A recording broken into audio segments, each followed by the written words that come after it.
we're actually re-recording this because when we tried to record it on Friday, we ended up leaving off the microphones, so that wasn't very helpful for everyone. And so we're we're gonna try to make it good by redoing it. I mean, if you guys are good at lip reading, you guys can see the previous video. It's up there. Yeah, it's already up there, and in which case this is just review. So that's good too. We are moving a lot. We are moving our hands a lot over there. Yes, yeah. There's a lot of hand waving going on.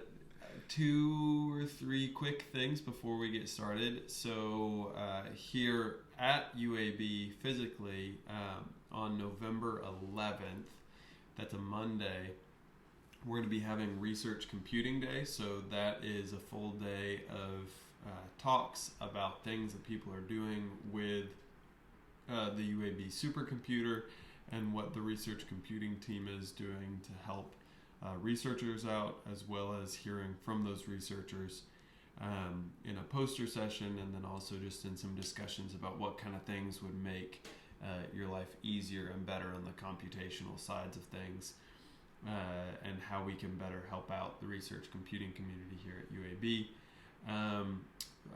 If you are interested in that and you didn't get the announcement, just shoot us a comment or send us an email, and we will get you the agenda and the link to sign up for that. It will be in the Lister Hill Library on the UAB campus, and so pretty central to everything if you're already here at UAB. And if you're not at UAB and you'd like to come, you're welcome to. The day will be free. Just let us know that you would like to come, and we can send you the information for that. Yeah, we have people coming over from Globus and Lab Archive as well to talk about the products that they have. If you guys haven't used Globus, is something that's used for data movement. Not just to and from Chiha, but you can just use it to move data amongst yourselves. I mean, like from one laptop to another laptop as well. Yeah. And then the other thing is that this Friday we're going to be interviewing and doing a data science club with Patrick Hall, who's the Senior Director of Product at H2O.ai, which is a big name company in the data science field. So we're excited to talk to him. If you guys have questions, go ahead and submit those to us before the session, because that's probably going to be pre-recorded, because that'll just be the easiest way for us to make sure that everything works there.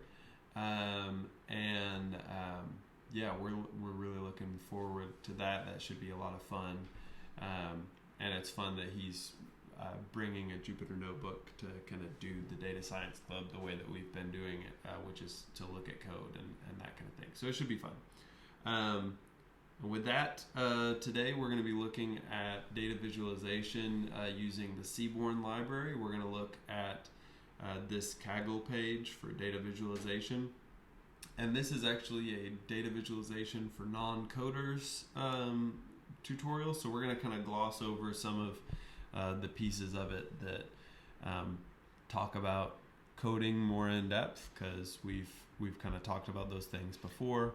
Yeah, I mean, generally, if you guys have followed all our videos, you should be familiar with how to run code in a Jupyter notebook and how to comment out certain fields. So yeah, like William mentioned, since it was for first time coders in Python and stuff, the author talks a lot about how you're supposed to run things in Jupyter Notebook.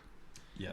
And the other thing is, because we already ran these on my account, we're running in the guest sessions on Kaggle, which you can do, but it's going to lose all of your data at the end of 15 minutes. So we're just going to kind of power through these because it'll log us out after 15 minutes. And yeah, so we want to make sure we get through everything. All right, so this first chunk of code, I've already run it, and it's just importing libraries. We're going to scooch down And all right, so this is just talking about the way that the code checking system works here, so we can kind of skip over that. And then, all right, so now is where it starts to get interesting. We're going to load the data. And here what we're doing is we're plugging in the file path for this FIFA data, which it's just a CSV file, a comma separated value file. And then we're going to read that in using the pandas library. Yeah, and we are making the date column to be our index column for this data set. And it feels like this is already filled out anyway. Like somehow it's still using the things. That is kind of interesting. I'm not really sure how that works, but yeah, it still says that you have to either sign in or register, so it means that you're not in your account. Yeah, I'm not in my account, but it's showing it completed. If you're doing this from scratch, this pd.read CSV command isn't there, and you have to fill this in. But basically the way this command works is the first argument is where is the file, and then the second one are key value pairs, where we're setting the index column to date. And then since we know that we have dates, we're asking pandas to actually parse those dates, so we get some additional information out of that. Yeah, this complete section is how about to comment or uncomment some lines in your code. So we'll skip through that. Over here we are plotting the data. I think you won't have the second line over here. Yep. Yeah, SNS. I think the second line will be blank. Yeah. And it's basically blank. I mean, when we were loading libraries, we loaded Seaborn library with an alias SNS. And so we are using the Seaborn library, the SNS dot, we wanted to do a line plot over here. So you specify the function that is the line plot function. And within the function, you specify the data set that it's trying to plot. And that data is FIFA data that we recently loaded. And it's just as simple as that. It's just one line code to plot a line graph for this. You just do an ssns.line plot with the data set, and that should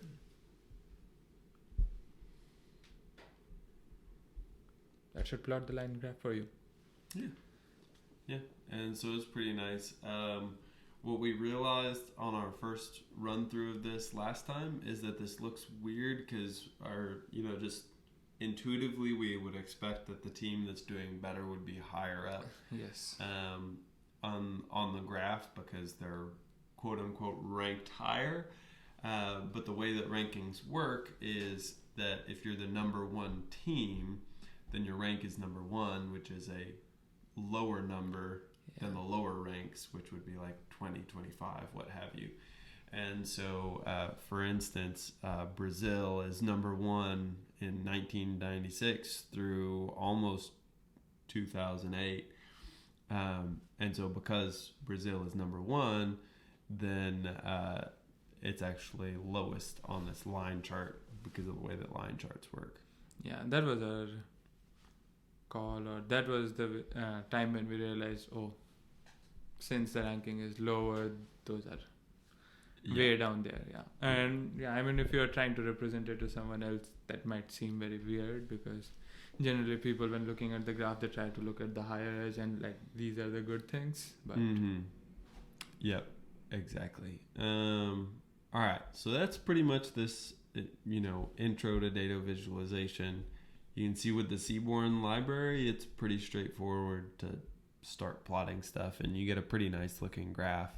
But you may just have to think a little bit harder about how you want to represent stuff and maybe change it up on the front end. All right, so now if we start this line charts notebook. Let's see, so this is going to take a minute.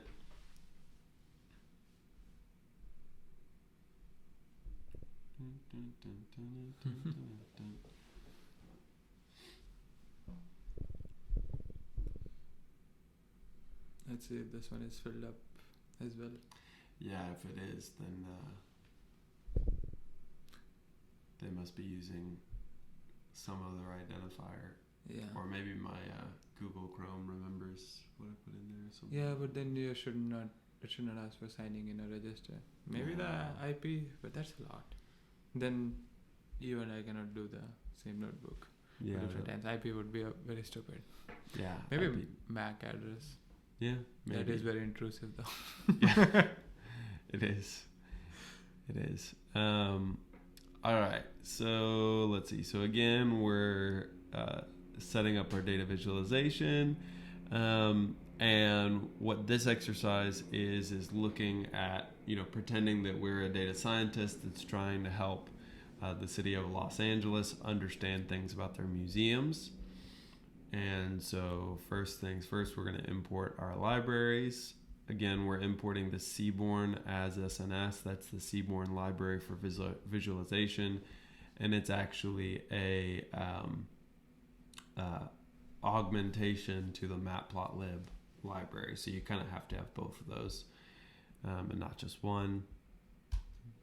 This next cell that we're running is the setup tool. So it's just the error checking stuff. And then now let's see. Okay, so it's leaving this one empty. All right. So now we got to add some things to actually read in our CSV file. All right, so we're going to read in _CSV. Yeah. I was trying to get tab completion to work, but it's really slow. All right. So pd.read CSV, and then our file path is museum. It should be MUSC. Museum _ file path is the location, and then comma, and then index column equals date, and then we're going to say parse _dates equals true. Okay, and then we can run that, and yeah, that's correct. Yeah. Now once you have done this pd.read CSV, you have the entire data frame in that museum data variable, and that's what we are going to use from the future. Yeah. In this code. Yeah. And then let's see. So we're going to just print the last 5 lines of this data frame. We can just use .tail for the last 5. Oh yeah, that's right. So just do, what do we call it? Museum data. Yeah. Museum _data .tail. Yeah. I'm surprised the autocomplete isn't working. It's working. It's just really slow. Just the same thing, kind of. Yeah. All right. So now it's just asking us to use this to just extract some information here. So we're looking at how many visitors to the Chinese American Museum in July. Whoa.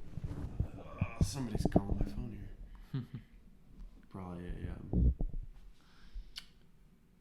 wrong number. All right, so the California or the Chinese American Museum. Yeah, that's right. CA Museum in July 18th. Okay. So that's the first one. So 2,620. 2,620. All right. And then how many more visitors did Avila Adobe receive than the Firehouse Museum in October 2018? So that's this.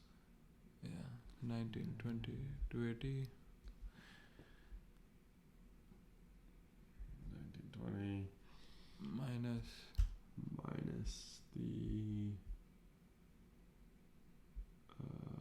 4622.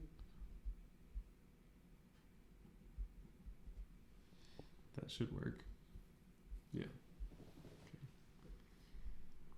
All right. And so now we're trying to convince the museum board that if they run events, that they'll get more traffic than if they're just doing regular museum attendance. So we want to plot a line chart of all of the museum attendance over time. Yeah. So that's SNS.line plot and data equals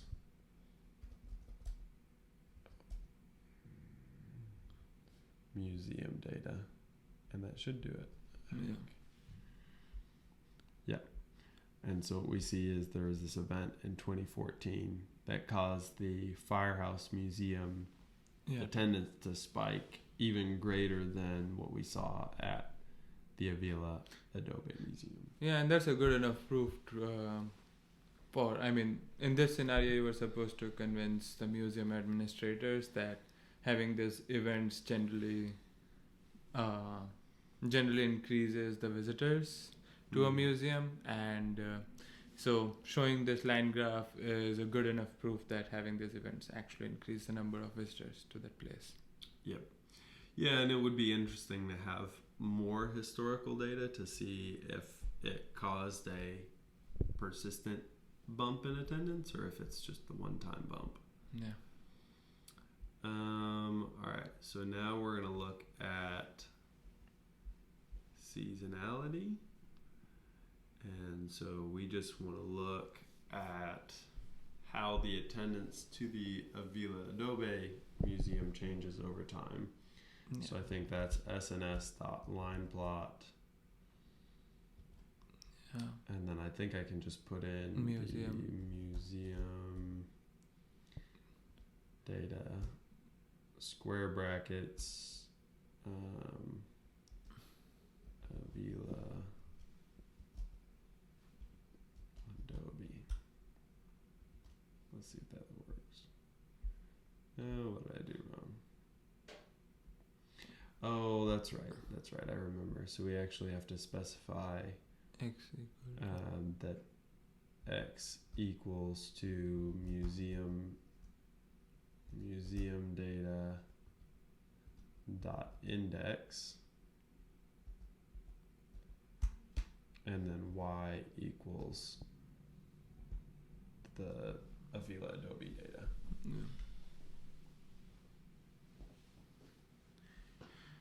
Yeah, and so it looks like the summer is the time when it peaks for the number of visitors peaks for this museum, and that's kind of something that you'll guess that in summer people are more ready to go out to museums and stuff. Yeah. All right. So then I think there's just one more here that we look at. Bar chart. It's the bar charts and heat maps.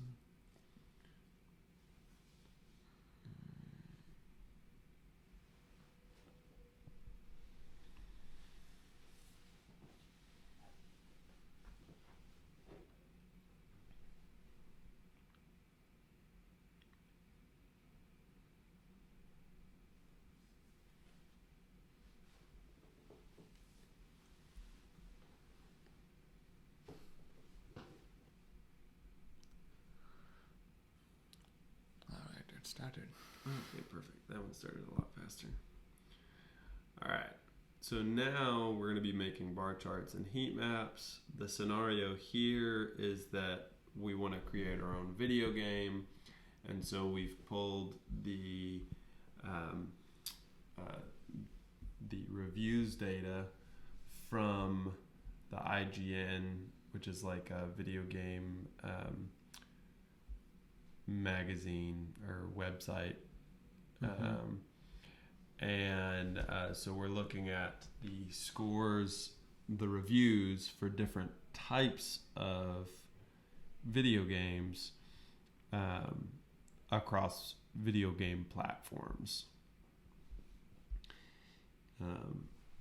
So again, we're going to import the CSV file with the pandas library. So pandas dot read underscore CSV parentheses IGN underscore file path, and then we want to do index column equals platform.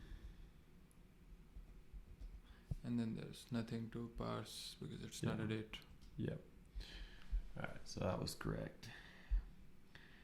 Alright, so then we want to print the entire data set, which we can just do print parentheses IGN underscore data. So that prints out everything. And so we can see it's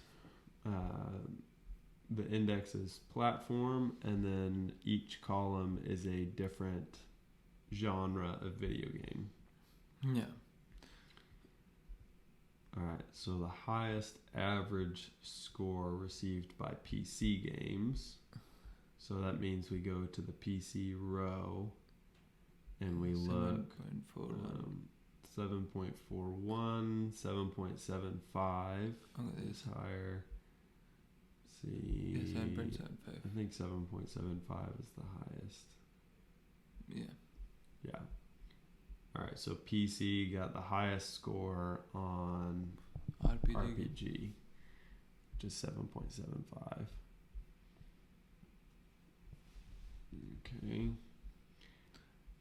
And then the PlayStation Vita platform, what was its worst score? And we gotta type that in what the actual genre was. So we go PlayStation Vita. See, 5.725. I think that was the lowest. Okay, nothing. Yeah. 5.7. So simulation. Alright, so we'll just type in simulation here in single quotes. Okay, so that was correct. Alright, and then which platform is the best? So we want to create a bar chart for racing games by platform. Alright, so we go SNS dot bar plot. There we go. Parentheses, and then I think we do a x equals, right? Yeah, that makes sense. X equal to index IGN dot. No, remember we want our x equal to. I'm trying to remember. I think we want to switch it. Remember, so our labels are on our y column. Oh, okay, yeah. Then it would be so IGN underscore data dot racing. Dot racing. And then y equals IGN underscore data dot index. Let's give that a whirl. Yeah, there you go. So what happens here is if you plot this with the y and the x reversed, which would be my intuition to do it that way, what happens is just visually all of the labels are right on top of each other, so you can't really read your chart very well. Yeah, technically it would be correct, but you won't find it useful because eventually if it asks you, which one looks all of the text best, is just kind of on top of each other. Yeah, like this question. Yes. So based on the bar chart, do you expect a Wii platform racing game to do well? And if not, what's the best alternative? So the Wii, we would not expect a racing game to do well. That's the worst, actually. We'd rather do one on the Xbox One. Yeah. All so all possible combinations. So this is creating a heat map. And so I think this is, let's see, SNS dot heat something. Heat map probably. Yeah. Yeah, there we go. And then data equals IGN underscore data. And we have to annotate. And then I think we do annote equal to true. Equals to true, which sets the annotations equals to true, which will put the number for its average rating in each one of those boxes. That's correct. Yeah. And so we can look at that, and so we can see that the highest score of anything was PlayStation 4 simulation games. I don't know what they're simulating, but it's good. And the lowest is 4.5, right? For Game Boy Color, for shooter games and fighting games. Yeah, that seems the lowest. 4.5. After that, it's 5, 5.1, 5.2, 5.3. Yeah. So 4.5 is the lowest. Yeah. So the darker is the worst. Yeah, the darker is the worst. I mean, a puzzle game on Xbox doesn't sound like something that I would normally think of, so that makes sense. The simulation PlayStation 4 is the highest. Yeah. I wonder what simulation games they have, what that means. Oh, I'm surprised. Strategy is highest in Xbox One too. 8.5. Huh. That's interesting. I would have thought racing. Who has got the highest rating in racing? Oh, that was Xbox One. Yeah, Xbox One does. It's just not the highest rating that Xbox One has. Very interesting. And PS4 has generally... PS4 generally has good ratings. Yeah. Cool. Alright. So which combination of genre and platform receives the highest? The PS4 simulation. And so not next week, and probably not the week after that. We might be taking a break in November around Thanksgiving, so we'll have to see, or we might just record these ahead of time to so that we can just publish it during the normal time. Yeah. So that's it for today. Let us know if you guys have any questions. Let us know if you're interested in the Research Computing Day, or if you have any questions for Patrick Hall. And we're looking forward to just doing more data science with you guys. So talk to you later. Yeah, talk to you later.